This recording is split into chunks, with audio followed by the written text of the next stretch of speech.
Hi, I'm Jennifer Jiles, and this is Real Life, a program from the Long Island International Film Expo. And I am here with Joe Kelly, writer and director of Poughkeepsie. where I'm from. Yes, I'm and I thought I called it Twilight Zone Town, so I'm sorry. No, that's okay. I apologize. It really is Twilight Zone Town. We could talk about it's actually a bunch of malls now. Oh yeah. IBM and malls and my mom. That's it. I'm Robert Cividanes. I acted a role in Poughkeepsie. A lot of fun. Great working with this guy. Right, and Jody Lauck in Poughkeepsie as well. Leading man. He played George, yes. And Regina Schneider, and I played his granddaughter, Elaine. Yes. It was an intense film. Intense and beautiful. And Anthony Grasso is not here. No, I know. Who is, we were talking about him in another block. He is the king of everything. He's an amazing actor. So what blew me away, I mean, the editing and all the special effects. It's about, tell everybody what it's about so I don't butcher it. It's about a man who's end of his life, suffering Alzheimer's, has lived kind of not the best life, not the best self he could have been, and kind of all of his regrets are catching up to him. So while he's in states of dementia, essentially, he has the opportunity to relive memories and discovers maybe he has an impact on his past. So he sort of goes on a quest to fix things before he passes away. So it's an attempt to make up for the sins of the past, Right. before time runs out. And I felt like maybe for me, the editing was the fractured brain of somebody in Alzheimer's, right? So it was this visceral, it wasn't just, it was like almost like a 4D experience. I don't know how to explain it, right? Yeah, absolutely. And Katie Ennis is our editor. She does an amazing job. She's done a lot of incredible work. She really we had a lot of material, and she figured out really on her own. She kind of, I did a rough cut. And she's like, "Oh, thank you so much for that cut. I'm gonna make it good now." And then she really did obliterate it, and then brought it in such a way that we were able to keep track of all the characters, really understand who's who through hair changes, age changes, time Right. period changes. So yeah, she did an unbelievable job bringing the story out that we wanted to tell. And then the effects, we wanted to do a little bit of effects, not overwhelming, but enough to kind of give it that magical realism kind of sense. Yeah. And does somebody want to talk about the quantum physics? quantum speech? Here. Whoa, we No, they're like, no, we just learned our lines. Really, we don't know what. You don't know how close I mean, to you the could truth that say- is for some of those Yes, shorter yes. monologues. You held the book a lot. I held the book a lot. I don't even know, was the book actually on that topic, or was that a fake front? I can't remember now. I had to make the book. Yeah. Okay, yes, yeah. So I did read the book, but it was nothing to do with the actual title. Well, that was. I mean, but there's a whole. I mean, there is. Yeah, the quantum speech basically is as George is sort of having a seizure, basically, and it's sort of is he seizing up, or is the universe kind of cracking open to give him what he needs? And so all the characters sort of come in and do this crazy quantum mechanics speech, which everybody, as I understood it, they're all talking whenever I'm off doing my thing, and they're like, "Do you know what's going on in this quantum speech thing?" And I don't know what this is. And, but everybody read it and they nailed it, which is very cool. And I, the idea was to deliver it in this very kind of direct, like abstract. I love Rob, especially when he delivers his line, and then there's a little wink and a nod at the end of his. It's like, hey, yeah, I know quantum physics. It's like perfect. So it's meant to be disorienting and a little funny, and I hope it works. Yeah. Well, I also thought maybe there was George, but what's your real name? Joe, who is amazing in this film, and I want to know what else it's doing.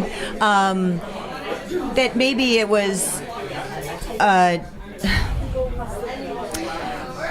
the going back in, like he's trying to go back in time and fix it. So that's where the connection with the right? Am I right? Is that right? So there's the connection. So we did get it. Mix those molecules up. So what he's doing, even though it doesn't mean that everything changes, it means that minds and hearts are open so that it's more receptive, so that change then eventually happens even though you can't alter what has happened, you can alter the effect in some ways of what has happened. You can't really change things in that way, but you can make things come forward in a new light so that there's peace and there's healing. And Very eloquent. You should have written Yes. and that's actually all that we can ever really ask for. Because we're all going to screw up. And we could do that now, not when we're dying. Right? I mean, that's sort of your message too. Yeah. Yeah, don't wait until it's too late, for sure. And that in some ways, it's never too late. I mean, George was kind of reprehensible, and Anthony, who was such a sweet guy and then does such a great job playing a horrible guy, that you no matter how late it is, you have an opportunity to make amends and to make peace and to try to be a better person and open yourself up to and your character being willing to accept that was really incredible. So And you got it. yeah, That's the beauty of that. Is that you got it. Right. Your granddaughter got it. well, and watching the two of them work together was like there was not a dry eye in the house during that sequence. I mean, seriously, like every time we had to edit it or watch it again, it was just like, okay, here I go again. Like now the crying will start. But it was really intense. Actually, they bonded incredibly well. I think everybody did really over the short period of time that we shot. How long did you? How many days? Did you shoot? 5 days total. And were you were near Poughkeepsie, or you made that sign? No, we just made it all up.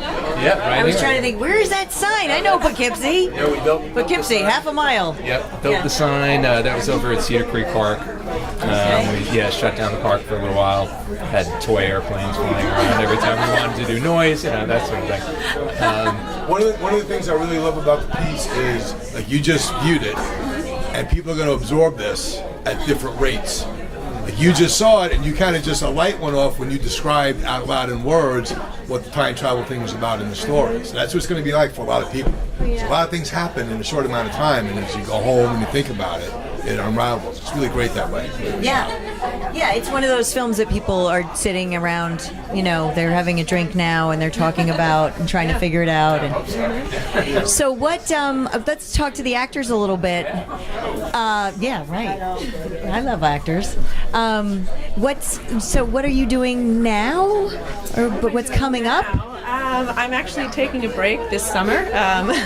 As you talk about changing things, I feel like I've been working too much this past year, and now I'm taking a little pause to be more present in the life of my children and my husband. So I'm taking the summer off to do that. But I'm already itching to do like another play at some time. I've already been speaking about that, but not for a while. So yeah. But I mean, I'm open to whatever presents itself. But right now, I'm not actively pursuing anything. Just my family life. Fantastic. Well, you guys are amazing. What am I doing? Yeah. I'm looking the heck for work. Are you doing? Is there something coming out that we can see you in, or that came out, or Google you, or? No, not right now. But, we'll see. They're very humble, these actors. I know there's stuff. If we Google them, we're gonna find stuff. I'm actually on a final rewrite, I hope, of a screenplay that I co-wrote with a friend of mine, Tom DeDario, that we're going to co-star in and hopefully shoot around these parts. Fantastic. Are you all Long Islanders? Is that the? Almost all. Chicago. Oh, all right. Yeah, but from Florida, we had by way of Florida, we had a lead cast who became ill 2 days before shooting, and Joe graciously came up and was really literally saving him. So It's brilliant. He was shooting during the day here and flying back to Florida to do a play at night. yes, Really?